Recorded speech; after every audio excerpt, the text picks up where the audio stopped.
હું લઈ આવી છું મોન્સૂન પેકેજ. મોન્સૂન પેકેજમાં આપણે ઘણા બધા શેર્સ છે, જેમાં એમ કહીએ તો સેક્ટર કહી શકાય કે અમુક ગમમાં છે તો અમુક ખુશીમાં હવે અત્યારે આપણને કારોબાર કરતા જોવા મળી શકે છે. ખાસ કરીને પોઝિટિવ વ્યૂ પર અગર જોઈશું તો ઓવરઓલ ફર્ટિલાઇઝર કંપની, ઓટો કંપનીમાં આપણને ડિમાન્ડ્સ વધતી જોવા મળશે, જેને કારણે કરીને આપણે કહી શકાય કે મોન્સૂનમાં બધા સેક્ટર્સ પર આપણને બાય મુવમેન્ટ જોવા મળી શકે છે. શરૂઆત આપણે ખાસ કરીને ઓટો સેક્ટર્સ પર આપણે કરશું તો મહિન્દ્રા જેવી કાઉન્ટર છે, અશોક લેલેન્ડ જેવા કાઉન્ટર, ટીવીએસ મોટર્સ આપણને ડિમાન્ડ વધતી જોવા મળી રહી છે, જેનું મેઇન રીઝન એ છે કે કમર્શિયલ્સ અને ટુ વ્હીલર્સ, ફોર વ્હીલર્સની ડિમાન્ડ્સ આવનારા સમયમાં વધશે, ખાસ કરીને મોન્સૂનમાં. તો ઓટો સેક્ટર્સને તમે કેવી રીતે જોવો છો અહીંયા?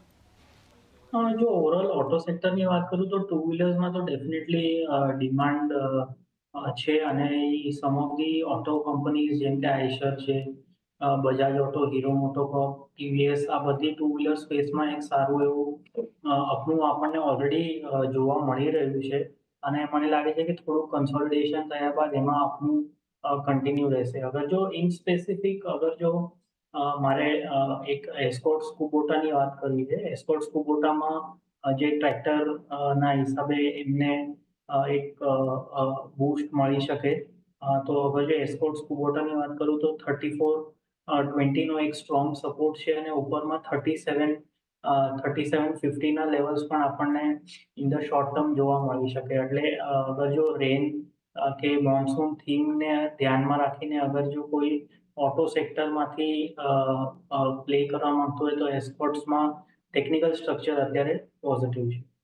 ખાસ કરીને ઓટો સેક્ટરમાં એસ્કોર્ટ કુબોટા પસંદ આવી રહ્યું છે, જેમાં આપણા લેવલ્સની અગર જો લેવલ્સની વાત કરશું તો 3750 સુધીના લેવલ્સ અને અપ ટ્રેન્ડમાં જોવા મળી શકે છે. જેથી બીજું એવું સેક્ટર છે જે ખૂબ જ કહી શકાય કે પોઝિટિવ ઝોનમાં ચાલી શકે છે, ફર્ટિલાઇઝર કંપનીઓ.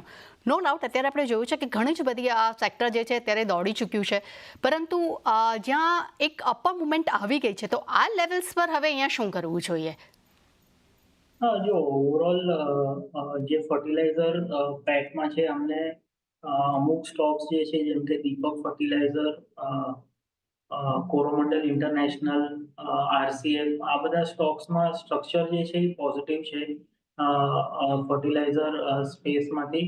અગર જો એક મારે પ્રિફર્ડ પિક દેવી હશે તો I think I will go with Coromandel. Coromandel એક મીડિયમ ટર્મ આપણે કહી શકીએ કે અપ ટ્રેન્ડમાં છે અને જાણે પણ આ સ્ટોક એના સપોર્ટ લેવલ યાની કે 20 ડે મૂવિંગ એવરેજની આસપાસ આવે છે ત્યાંથી એક ફરીથી અપમૂવ સ્ટાર્ટ કરે છે. કરન્ટલી જે 20 ડેનો એવરેજ છે એ અરાઉન્ડ 2360ની આસપાસ છે. તો રિસ્ક રિવોર્ડ ફેવરેબલ છે લોંગ કરવા માટે. ઉપરમાં 2520 થી લઈને 2550ના લેવલ અમે એક્સપેક્ટ કરી રહ્યા છે કોરોમંડલ ઇન્ટરનેશનલમાં. તો ફર્ટિલાઇઝર સ્પેસમાંથી કોરોમંડલ પ્રિફર્ડ પિક રહેશે. ઓકે, તો ફર્ટિલાઇઝર સેક્ટરમાંથી કોરોમંડલ ઇન્ટરનેશનલ પસંદ આવી રહ્યો છે. 2520ના ટાર્ગેટ, સ્ટોપ લોસ 2360 રાખવાની સલાહ આપણને જોવા મળી રહી છે. બ્રેક લઈએ તેની પહેલાં એક એવું કાઉન્ટર છે જે પણ ખાસ કરીને મોન્સૂનને લઈને તેના પર આપણને મોટી ઇફેક્ટ આવી છે, એ છે પાવર સેક્ટરમાં. ખાસ કરીને પાવર સેક્ટરમાં ઉત્તર પ્રદેશની અગર હું વાત કરું છું, જે હિસાબે ત્યાં વાવાઝોડું અને જે હિસાબે અત્યારે આપણે જોઈ રહ્યા છીએ કે વહેલું મોન્સૂન આવ્યું છે, તેના કારણે કરીને પાવર ડિમાન્ડ્સ અહીંયા આપણને ઘટતી જોવા મળી છે. અને એક મતલબ કે કહી શકાય કે રિપોર્ટ મુજબ 10 દિવસમાં પાવર ડિમાન્ડ 11% ઘટતી આપણને જોવા મળી છે. ખાસ કરીને ટાટા પાવર જેવા કાઉન્ટર પર તમારું કેવી રીતે ફોકસ બની રહ્યું છે અને આ લેવલ્સ પર શું કરવું જોઈએ હવે અહીંયા?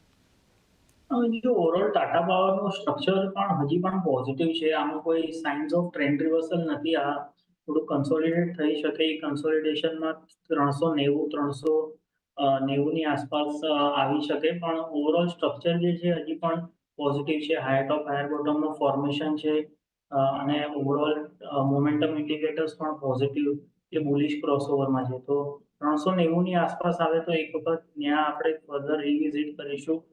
સપોર્ટ લેવલ્સની આસપાસ બાય કરવાનું ટ્રાય કરો. ઉપરમાં અપસાઇડ જે છે એ 421 થી લઈને 425 સુધી આપણને આ કાઉન્ટરમાં ઇન ધ શોર્ટ ટર્મ જોવા મળી શકે.